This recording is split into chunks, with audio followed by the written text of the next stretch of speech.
So I absolutely love the design of the Sony ZV-E1. I love everything about it except for the fact that it overheats and it gives me a lot of anxiety. But aside from that, I've done, by the way, I've done a ton of videos on this and I've done testing and I really pushed it to its limit. So do check it out. I'll leave links in the description. Anyways, I want to talk about its button layout.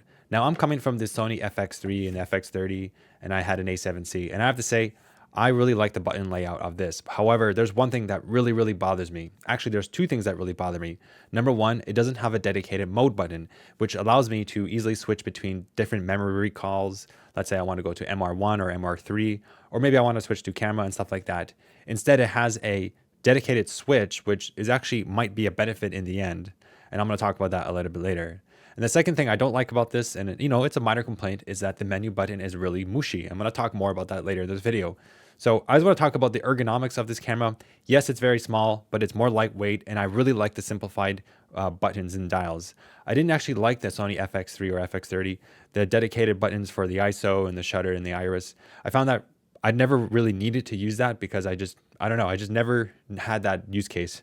Now it might sound counterintuitive, but I kind of like that it's very similar to, let's say, a ZV-1 or A7C, where you just have really simple dials and the actual touchscreens. Having the ability to record or change product showcase mode with these side buttons on the side, it's really good. So the button layouts are excellent. Let's go into more details. So the first thing I like about this camera is that the on-off switch is towards the front. So it's very easy to flip this camera on and off, which I need to do in order to prevent it from overheating as I record myself. Whereas with the Sony FX3, if I wanted to turn off the camera, I had to reach around, and it was really difficult and very cumbersome to reach for that. Now, one thing that really surprised me with the Sony ZV-E1 is the lack of a mode button. And what I liked about the mode button is that I could easily go into my profile. So for example, I want to go to memory recall 1 or something like that.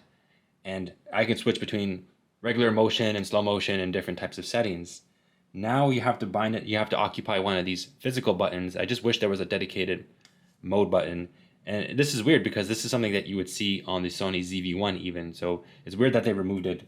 Now this switch here is quite nice, and it kind of does serve the purpose of the mode button, except it's very limited. Obviously you can only go from video to S&Q. And usually when I switch between registered modes, it's usually for a slow motion. So fortunately there is a workaround. So here's how it works. Right now, 4K 24 frames per second, 1/50, blah, blah, blah, all those settings. Then I quickly switch. And now I'm at 4K 60 frames, 1/125 to maintain the shutter rule. And my active stabilization is enabled. So it's actually quite fast. I can switch back to my memory recall spot 1 for regular film. And then I can switch to memory recall within the S&Q mode for 4K 60. Which, it works out quite fine. So the mode button maybe isn't a huge loss after all. Now, one thing I really miss from the Sony FX3 is the tactile buttons. And more specifically with the mode button that used to be there, but also this menu button. So this menu button is so recessed inside and it's very mushy. Like, at least it's in a better spot than what it was on the Sony A7C, which it was like up here, so it was a little bit awkward. It's closer to this array of buttons, which is nice, but you're gonna be going into this quick, and it's very hard to feel it when you're in front of the camera and you're trying to get into the menu.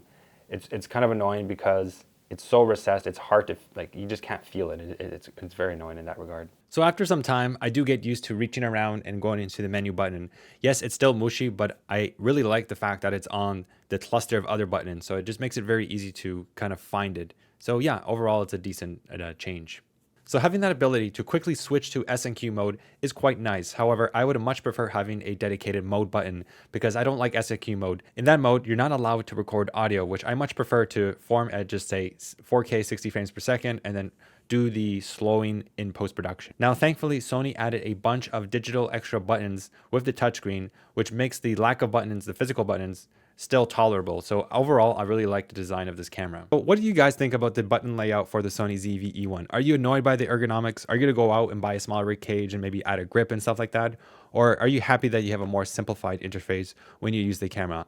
I personally really like the design of it, and yeah, I think it's a great camera. So I'll leave links in the description for it, and I'll see you in the next video.